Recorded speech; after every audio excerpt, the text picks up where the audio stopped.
TravelGrit, conversations with ramblers, roamers, and free spirits.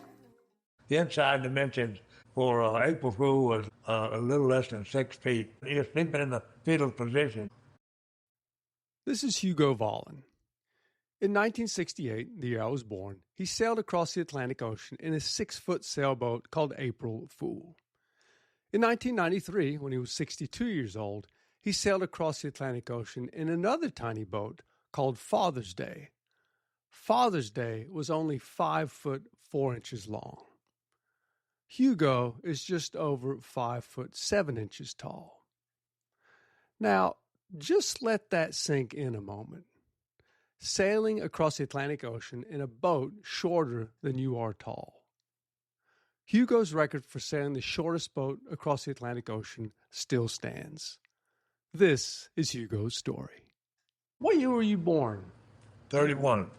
Right in the Depression. We were out in the country. My nearest neighbor was a half mile away. So we had no transportation. We had an outhouse, no electricity, no telephone. I mean, first telephone we got was after the war. That was number 264R. It was on a party line, a couple of people on the same street. They'd get one ring, we'd get 2 rings. Where was that? What part of Florida? The Redlands in Homestead. So what was on the land? Virgin pineland and palmettos and rattlesnakes and more rattlesnakes. Yeah. I had nightmares from my rattlesnake. I was at my grandmother's house, and I got close enough to hear the rattle of one. So I had nightmares for that for so long. I finally said, I got to take care of this. So I just started watching snake programs on purpose, just so I could sleep in peace. So I overcame that fear of snakes. How old were you when you started watching those programs about snakes? Probably in my 30s when I realized I got to cure this. So did you have brothers or sisters growing up? 6 brothers and sisters. One died at 6 months, and one died at 12 years old from lockjaw because penicillin hadn't been invented yet. So he stepped on a rusty nail, and he died right away. It was a hard life. So the only light we had was lightning bugs at nighttime and kerosene lamps. So it gave me a tremendous ambition. So I ended up with a lot of businesses, enterprises. I was always a doer, not much of a talker.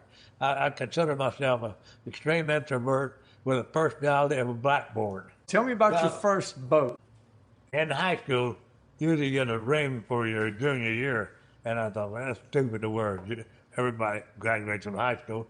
So I asked my dad if I could have money to build a sailboat from Popular Mechanics with a good friend of mine. So he said, sure, it sounds good. So I built my first, it was like a 12-foot boat from a sailboat from Popular Mechanics. And we'd cut out a board and it would be completely offside. We would laugh and giggle like 2 little girls. We had more fun building that boat than actually sailing it. I mean, we had a blast building his back porch of his house. And we had a lot of fun building that boat. We named it the Smoocher. The Smoocher. Did it work? Never had a girl on board. This would have been Popular Mechanics in the early 40s? I graduated high school in 49. Wonderful. We added on to we had a foredeck and a front deck and a side deck and a little tiller. So we made it too heavy. So it just didn't move very fast. So it was more than an open boat. We had kept adding on to it. Did you ever launch it? Oh, yeah, we launched it, yeah. We had it till we went off to college. So where did you sail it? Homestead Bayfront Park. Never got in the ocean with it. And that's where the dreaming comes from. You dream about, well, got a sailboat. That's all you need to win and sail around the world. That's where the dreaming comes in. When I was younger, I'd read a book a week. And I read about the Japanese kid, Hanichi Ori, who was 19, and he sailed a 21-foot mermaid across the Pacific Ocean from Osaka to San Francisco Harbor. And when he did that, I thought, I bet I could do something similar to that. And so that's when I got started. And then Bob Dannery did it in a 12.5-foot Tinkerbell. So he did what I would have done. So I gave up, and then next year, Bill Verity sailed an 11-foot boat across in the Nautilus, and another one beat his record, a 9-footer and 7-footer. So, and he ended up running it aground in Ireland. So I just flat gave up. But before Hugo could break any records, he became a Navy pilot. He served in Korea, married, and joined Delta Airlines as a commercial pilot. But he still loved sailing and visiting boatyards. One day, as he was strolling through a boatyard, he saw an optimist dinghy. An optimist is a small sailboat favored by summer camps and young sailors. It's short and stable, but mostly it's just short. And that's exactly what caught Hugo's eye. I saw an Optimus pram. Sure. Which is 7 feet 11 inches long with a square bow and a square transom. I thought, man, I'll chop a couple of feet off that and go out and set a world record nobody else could touch. Hugo was 34 years old. A little while later, he drew up a set of plans with the help of a naval architect, bought some plywood and fiberglass cloth, and started building a boat. The name of the boat was April Fool. How did you build her? And how long was she? And how tall are you? 5'8" and 3/4 inches. The inside dimensions for April Fool was a little less than 6 feet. You're sleeping in the fetal position because the radio rack was in front of that. I had a Naval Academy graduate as a boat designer, so I contacted him. So he wanted to build it out of steel. So we talked to a steel fabricator, and it just didn't sound right for me for a steel coffin, so mentally didn't feel right. I had climbed with a co-pilot that belonged to the Coconut Grove Sailing Club. He said, a guy in my club is a boat architect, Ned, N-E-D, Mears, M-E-I-R-S. He's the one that came up with the design for that boat here. So we're sitting around Hugo's kitchen table. It's Hugo, his wife Johnny, and me. And he asks Johnny to bring us the model of April Fool. And she does. It's small, red and plastic, and it looks exactly like a toy boat a kid would play with in a bathtub. It's a perfect miniature model of the boat Hugo ended up building, right down to the portholes and the stubby keel. It's a teeny tiny version of April Fool. Now, I understand you can't see it, but here, Hugo uses the model to explain how April Fools sail. Now, one of the things that's really important to remember is this is the late 1960s. So sailing is still largely a mechanical endeavor.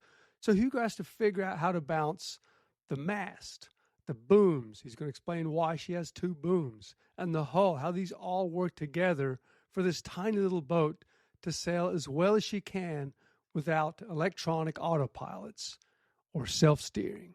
This is a really big deal. I knew what I wanted. I wanted a rotor-reefing mast, so I could roll them sails around on that. This was the first boat, the only boat had two booms, had a boom on each side, and most boats have 1 boom and a jib. But I wanted, going before the wind, I wanted 2 booms. Okay, so let me explain this 2 booms thing. When you think of a regular old sailboat, you think of a mast with 2 sails on it. The mast is generally in the middle of the boat.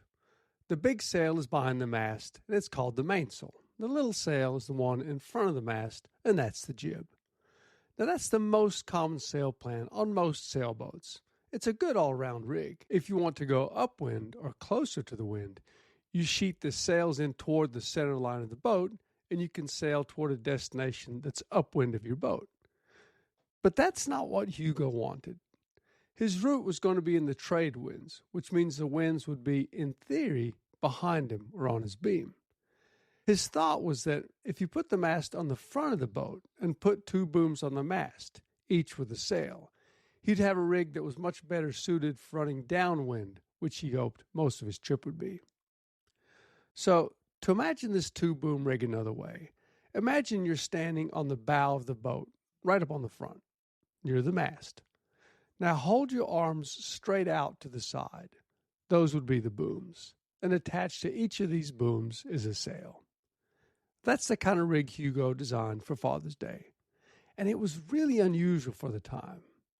So here's Hugo describing this rig a little bit more. So set it down here real quick and just explain that with 2. Okay, here, I'll give you 2 pens. So show it with Yeah. 2 pens here. What I'll do is put them this way so that wind would and all I had to do is steer the rudder.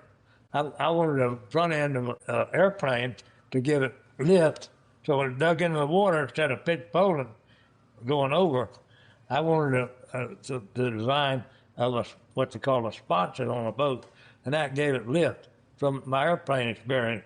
So that was a design that saved my life. So as the bow went down, And we get a lift, yeah. extra lift. The waves we looked it back up. Yeah, there's 85,000 of these we gave away at the Miami Boat Show. So originally April Fool was going to be steel. It didn't feel right. So don't want steel. And then what material did you end up building her with? Built out of 3/8-inch plywood on the side, marine plywood, and 5/8-inch plywood for the hull for strength, and covered with fiberglass cloth. So that's where the strength came from. He showed me a chart of the strength versus steel that would just convince me right away what I wanted. Perfect design. Built her here, built her in Homestead area? And Coconut Grove sailing in the sailboat area. So April Fool's built in Coconut Grove, Yeah. but then you started in Casablanca. This kind of boat, 6 foot, never been done before. So I figured the only way I could do it would be the trade winds. So the trade winds, you had to get to Africa and ship the boat to Africa and to get the trade winds back to Fort Lauderdale. Hugo shipped April Fool from Florida to Casablanca, Morocco. On March 29th, 1968, he departed Casablanca, pointed the bow west, and hoisted the sails. For the next 85 days, he sailed 4,100 miles across the Atlantic Ocean, relying on his sextant and celestial navigation to find his course.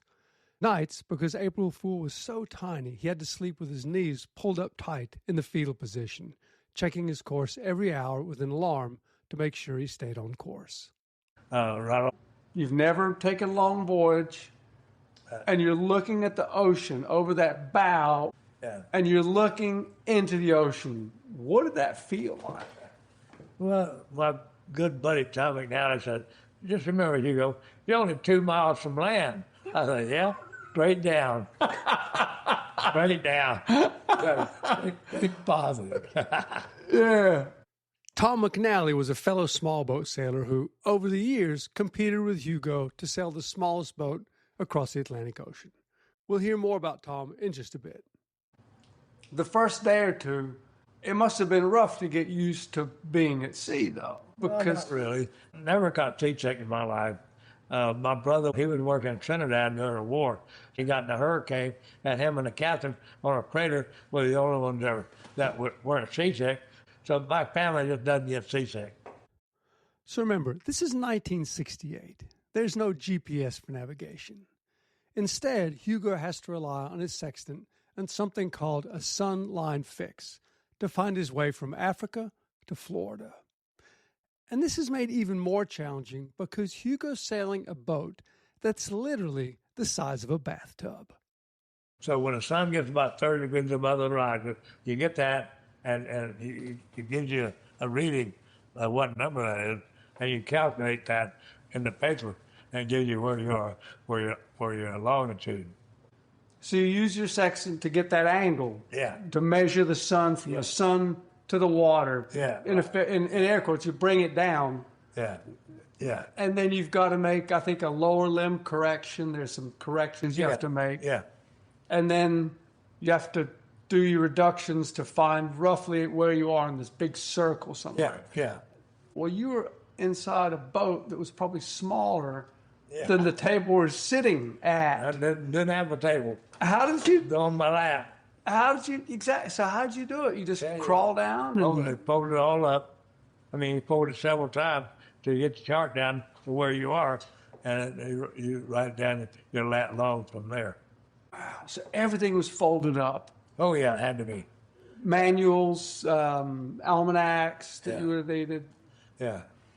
Do you remember how often you ran across a freighter that could give you the actual that long? You could kind of communicate with a ship.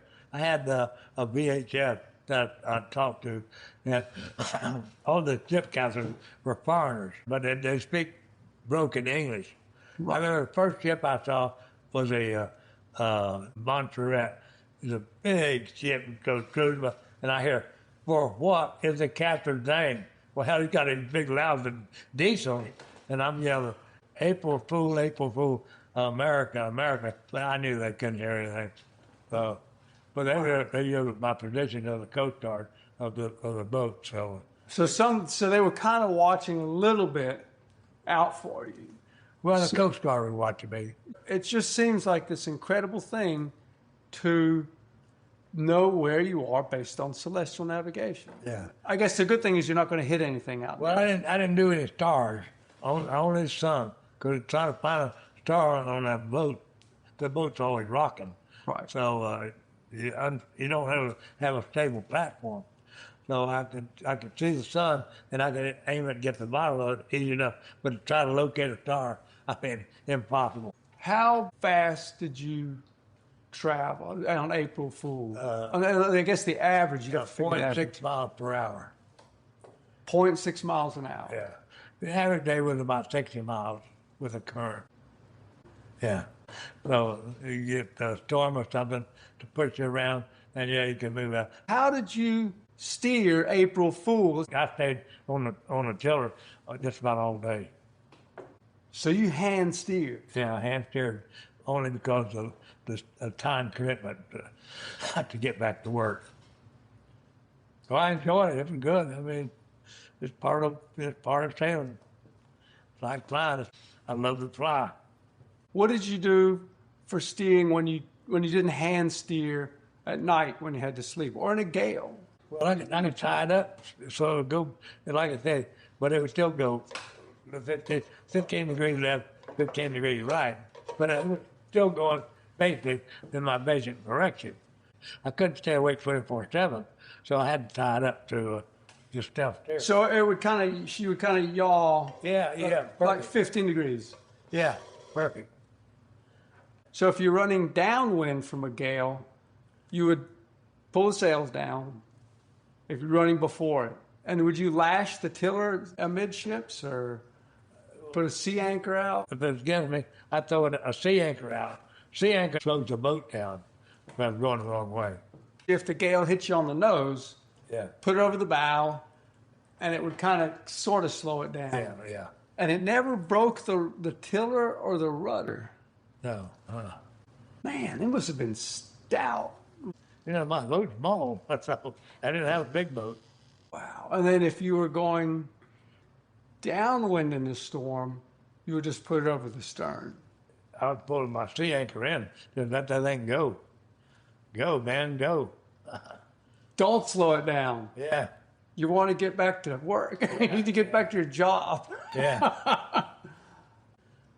Yeah, there was that thing of the job. At the time, Hugo was flying full-time as a pilot for Delta Airlines. Before he left on his trip, he asked for 60 days leave, because that was how long he could be away from his work. Any longer than that, and he had to take some additional training to be recertified to carry passengers.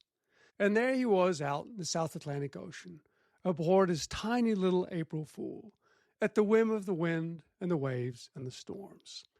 And it was starting to look like Hugo was going to be late getting back to work. Remember, this was 1968, so there was no way to communicate with his employer, or even his wife and family, that he was going to be out at sea a lot longer than he'd planned. How long were you in the ocean on April Fool? Well, that was 85 days, so it was a long time.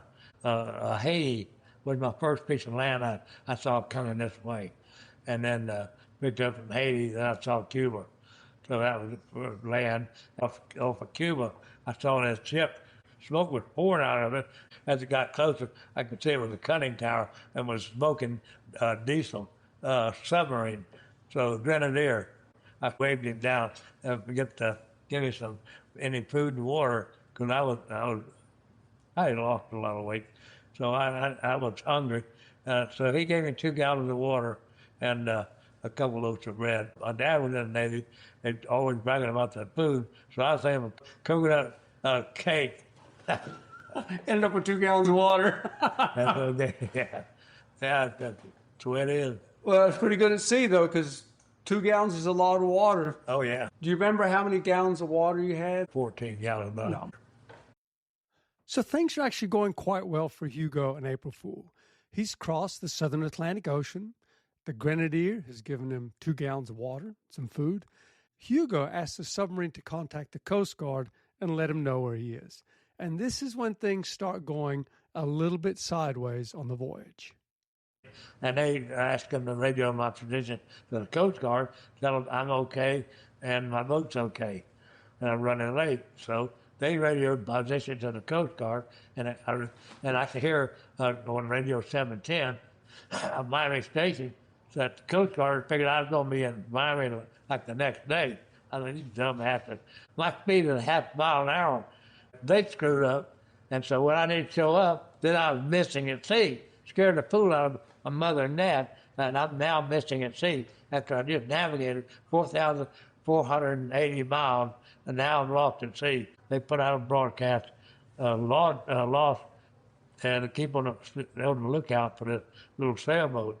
So the first edition from Fort Lauderdale was the first boat I saw off of Fort Lauderdale. They called the Coast Guard. I was going at that time, seeing that I was moving past Miami, that I ended up at Cape Canaveral. And how far out in the ocean were you? About 25 miles. Okay. I could see you're close. I was close.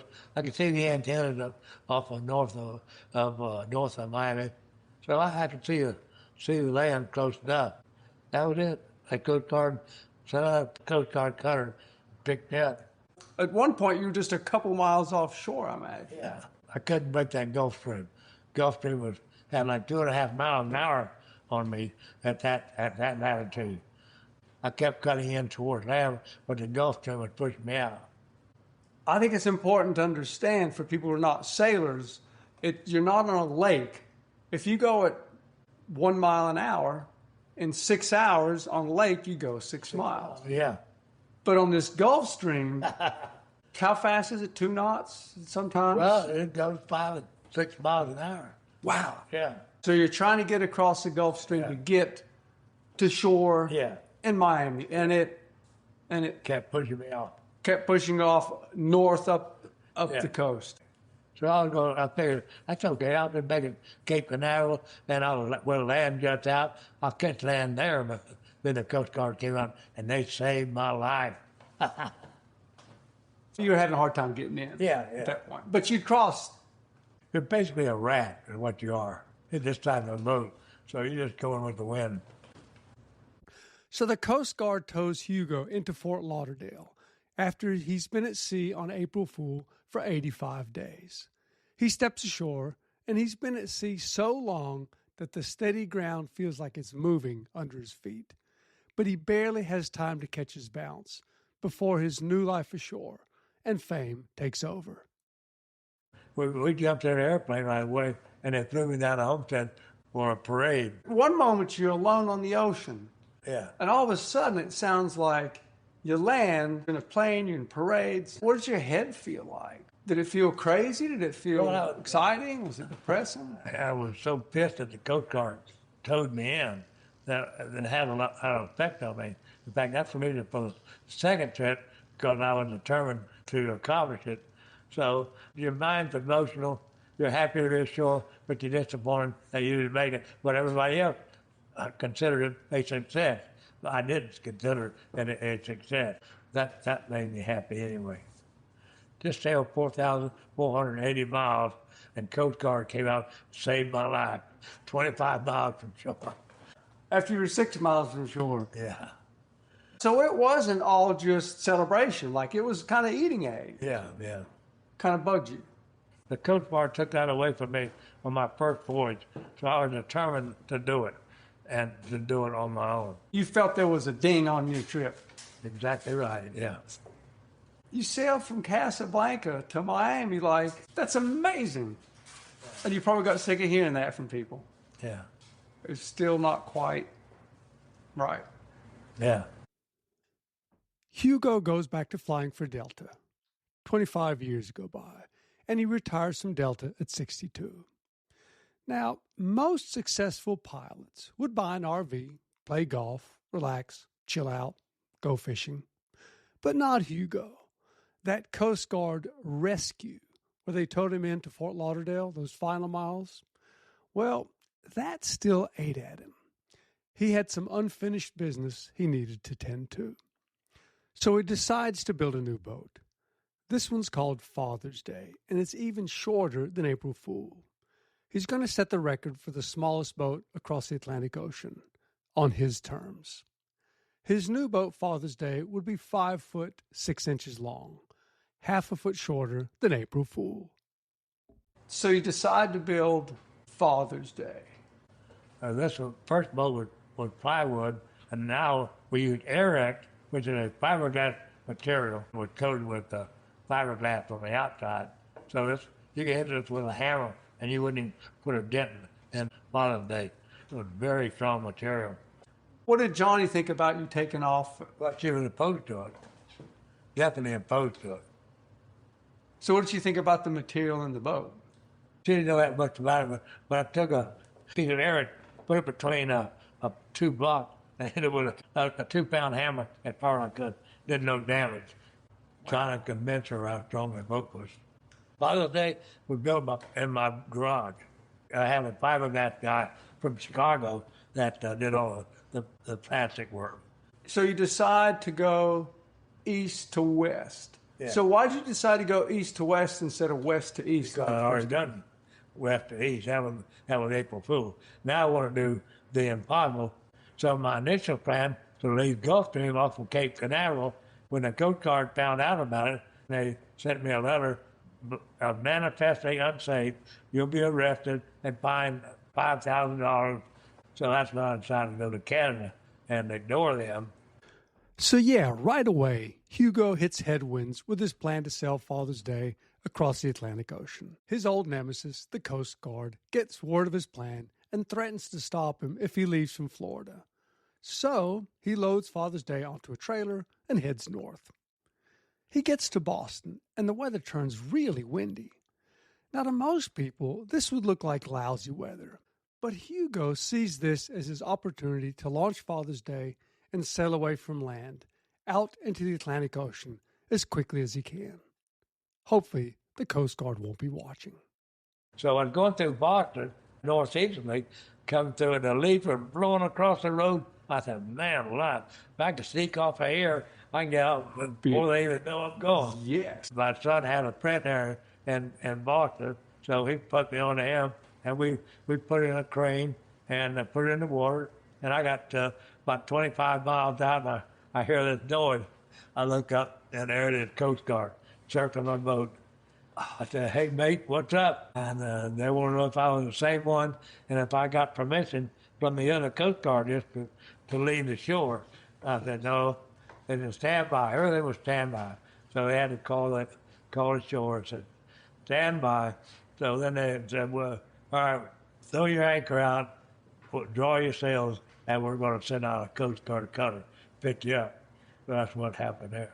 And you were already 25 miles offshore? Oh, man, I was going. That's the hardest part to get gone in this type of boat. You were away from the dangers. Oh, yeah. The dangers of the shore. Yeah. Once you're off, you're fine. That's right. That's right. What a heartbreak. Yeah, yeah.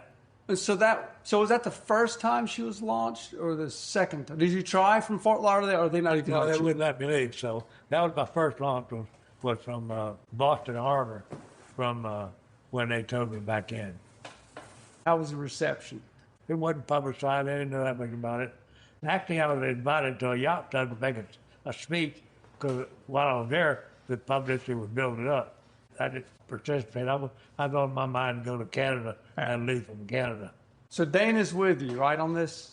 Your son Dana? He was flying at the time, so he was flying in and out. Now you're leaving Boston, and you're going to go to Canada. To what part of Canada were you aiming for? Nova Scotia, which is what I was looking at the time.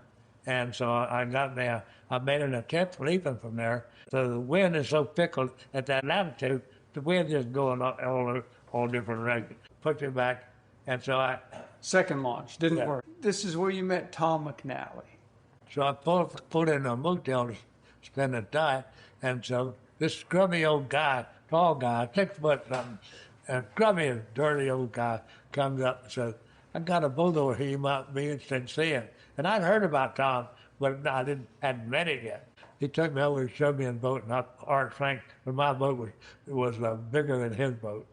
Both of them were now fighting to set a world record. For the shortest boat. And he had the record right there. So at that point, Father's Day is 5'6". Yeah. No, Tom, yeah. And Tom McNally's Vera is how long? It's shorter than me. Specifically, Tom's boat is 5 foot 4.5". Hugo's Father's Day is 5'6". So he decides right there on the spot, well, that screws up his plan to sail the shortest boat ever across the Atlantic Ocean, because Tom has him beat by 1.5 inches. And Hugo has a pretty good feeling that Tom's going to be successful at his attempt. So then I took the boat back to Miami, and I cut off 2 inches of my bow To be shorter than Tom. to set a record. Yeah.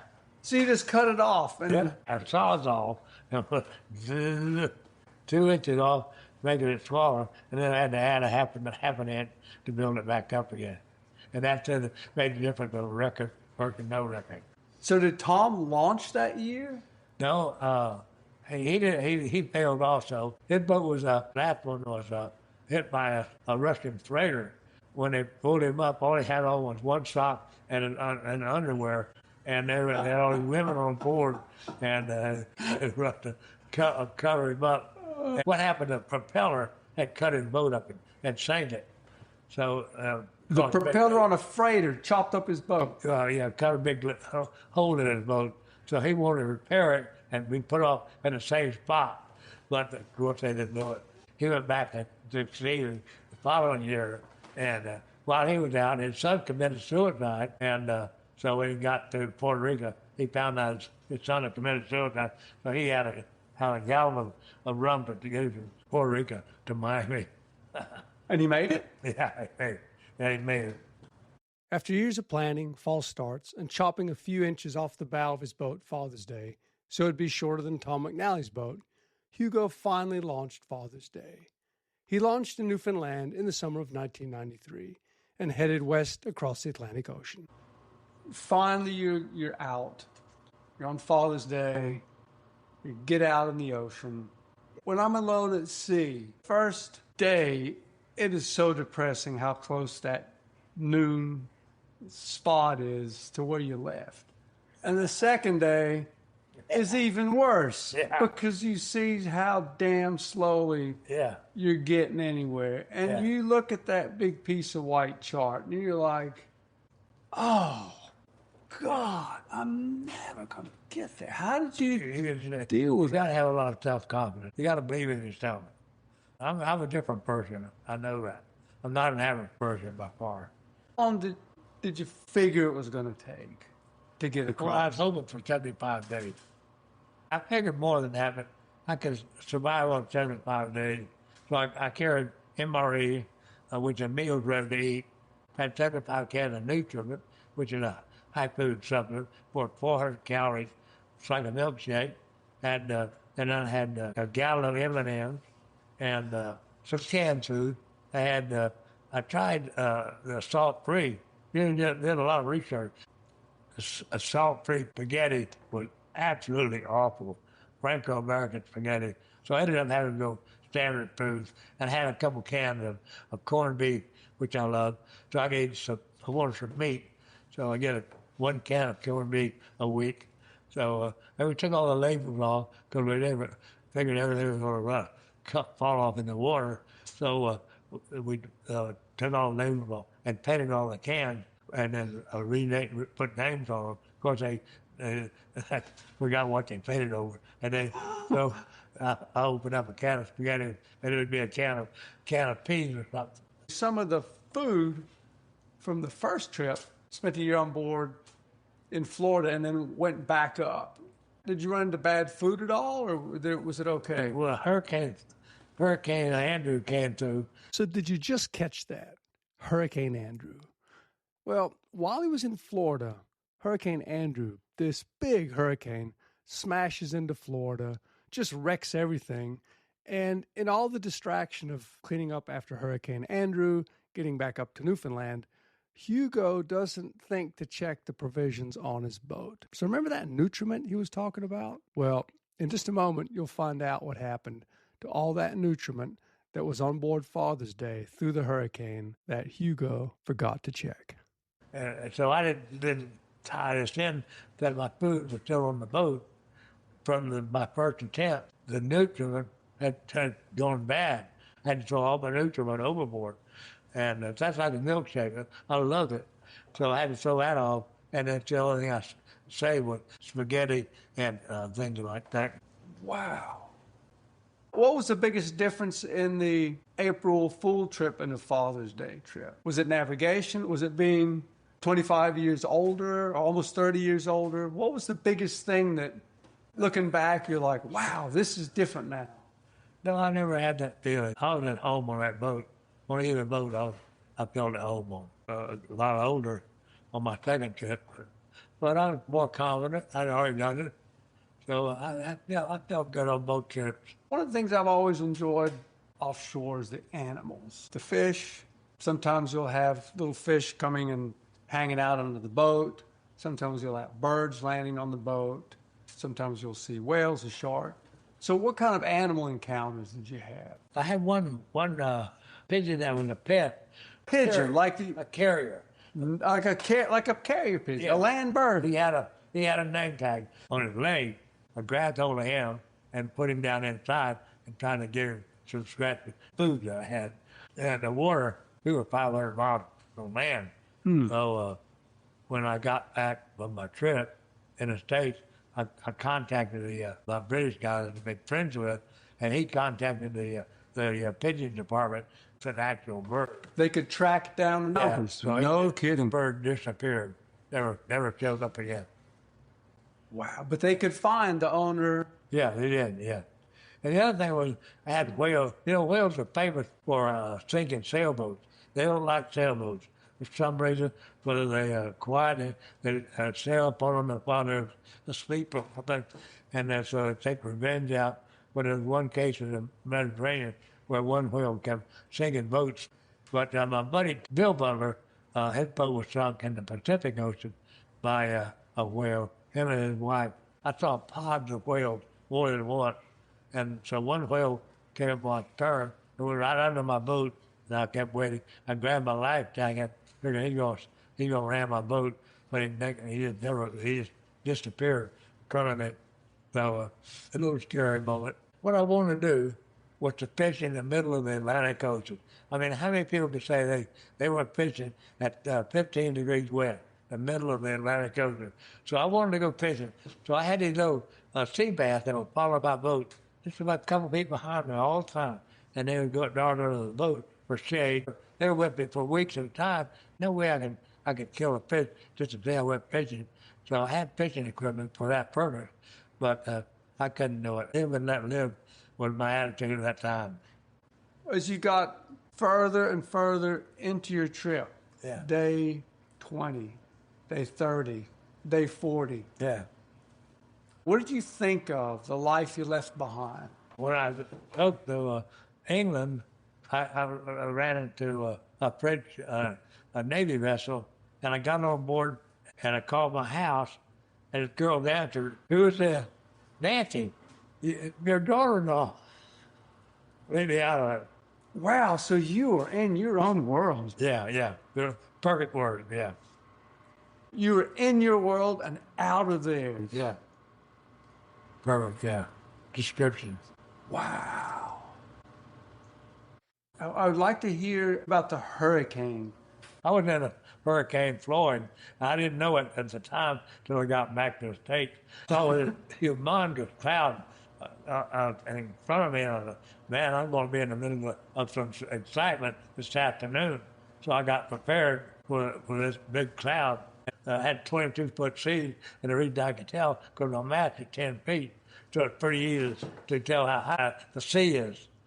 got thrown around a couple times down below, and I had to make up my mind I wanted to subject myself to the elements, which would put a danger to do that. If it was flipped over during that time, that'd be the end of me. So did you ever pitch pole? No, I never did.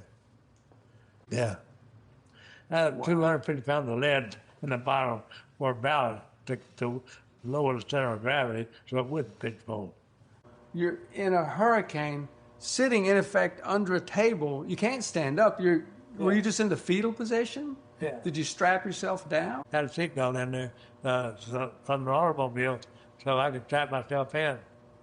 What was the sound like? Well, it roared. You mostly hear the wind. It just roared. Just roaring. You didn't hear the waves splashing that much. We mostly heard the wind. One of the challenges is on a small boat, if you come up on top of a wave and start coming down, and if the wave breaks onto you, in a bigger boat, you can usually, outrun a little bit. But how did you deal with that? Were you occasionally just buried by a wave? You're always underwater. Well, you're not underwater, but you're always wet. You get the saltwater shore wearing cotton, so I had nylon swimming trunks. So I wore nylon instead of any cotton. So how did you go to the bathroom? Cool side. My drinking thing was a 1 gallon container, and when I finished the water, I'd cut the top out and use that for a toilet when the weather was real bad.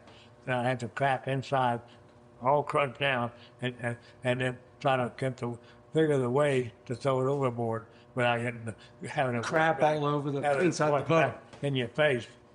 Yeah, all timing. Give these records away, you got to earn them. You've been through the hurricane. How did you keep just from getting beat to death inside the boat? Because you've got a seat belt, but you're still going to get slammed around. Did you pad things? Did you just stuff everywhere? I had a 5-pound weight, a lead weight. I had a couple of those that I could move a lead weight around in the boat to get the boat to sit upright for balance. So I had my own portable weight so I could move it around. Father's Day would have been probably a couple 100 pounds. Yeah. And your weight, you just move a little bit, and it's got to totally change the trim of the boat. So for people that don't understand that, I mean, maybe I should explain and correct me if I'm wrong, if you're too far in the front, it might want to round up, or if you're too far left or right, it might heel too much. Yeah, so that's a portable weight inside. The boat was stabilized, and I could sleep in a fetal position. With a weight on probably on upside, whatever side you need to weight. Yeah. Wow. Yeah. That is just incredible to hear, for people to understand it was that small. 5 pounds is not a lot of lead. 5 pounds. Yeah. We're not talking 200 pounds. Yeah. 5 pounds. Had 2 of those I move around. As you ate your provisions, the boat would have lost weight. I replaced it with salt water, but it's still the heaviest food down below. What did you take, 25 gallons of water? Something? So that's 100. That's roughly 200 pounds. Yeah. Quick air math. But on a boat that small, I would imagine drinking 200 pounds of water would completely mess up the balance. Yeah. So you filled them up with salt water. Put it right back down as low as I could. After 105 days alone at sea in his tiny boat, Hugo finally arrived in Falmouth, England. He was worn out, tired, his beard was long, and he made his way to shore where he got off Father's Day. He was overjoyed in an absolutely exhausted way. The record for sailing the smallest boat across the Atlantic Ocean, the record he'd won 25 years earlier, and then had lost to Tom McNally and now won back again, was his. But moments after getting off Father's Day, before he could find out just how good it felt to hold the record for sailing the smallest boat ever across the Atlantic Ocean, Hugo discovered something else. His legs didn't work. I couldn't walk. Well, my legs were atrophied so, and my son had to help me walk for a couple of days to keep me from falling. So what's the thing you didn't plan for that you messed up? You couldn't have gotten everything right. You messed something. Oh, You I screwed messed something everything. up. I messed everything up. That's how I lost a kidney. How did you lose a kidney? Not enough water. I didn't know it at the time, of course. My brother, the doctor, he took an x-ray for my back, and he said, "What's that black spot?" He said, "It must be a kidney." So I didn't know it till years and years later. So then I got interested. I donated my body to University of Miami Medical School. So I started thinking, if they're going to cut me open, they're going to find a rotten piece of meat that's been floating around in me. The whole class of it's going to stink. So I called up my nephew, who was a doctor, and I said, "Is that piece of dead meat floating around in my belly?" He said, "No, it had atrophied." So he said they won't even know it until they cut open, and then there's a blank space there. Figure you're dead, you're dead. If I can help, education, that's good. That's beautiful. Do you have any tattoos? No, I got no tattoos, no earrings, no nothing. I always wanted a Marine Corps tattoo on my shoulder. I'm more proud of being a Marine than I am of being the holding 2 world records. What's the proudest thing about being a Marine? It's an organization not everybody can join. Why did you want to write a book? I wrote a daily chart of what happened today. I see that ship, I see whales or whatever, and so when I got back, my son put it in a book form. So just went from there. And then you took the log, you just kind of boiled it down. Yeah.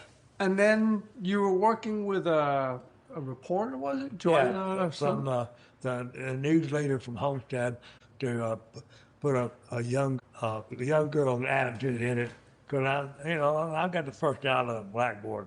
So I wanted a young girl to put some emphasis on it, which she tried to do. I eliminated some of it because she wanted a love scene in there, which I didn't like. Who was the love scene with? Oh, somebody, you're dreaming. Oh, made up. Yeah, it's like a novel. And that's why I don't like novels, all made up. They get so emotional over drinking a glass of water. You think, my God, it's champagne. No, it's water. But they write it down like it's champagne. Just too emotional about everything. My last book I read was Stonewall Jackson. It was 1,000 pages. And that burned me out. I hadn't read a book for a long time after that. But I used to read a lot. Nonfiction. Yeah, history and murder stories. Were you going to build another boat after Father's Day, or did you start building another boat? No, I thought about it, but after I'd done it twice, I thought that was enough. What was your idea for that I've been boat? the same boat, but a lot smaller. Like I was looking at 3.5 feet, trying to go for a record that was just a dream, and so that wasn't what I was thinking about, and I just never did. I felt so good about myself, I didn't have to do it. So what do you think it'd feel like if you heard that somebody did break the record? Well, I expect this to happen. It's a record that made the break, so yeah, more power to him. Did you ever have any idea how long it would take until somebody did break it? I had no idea.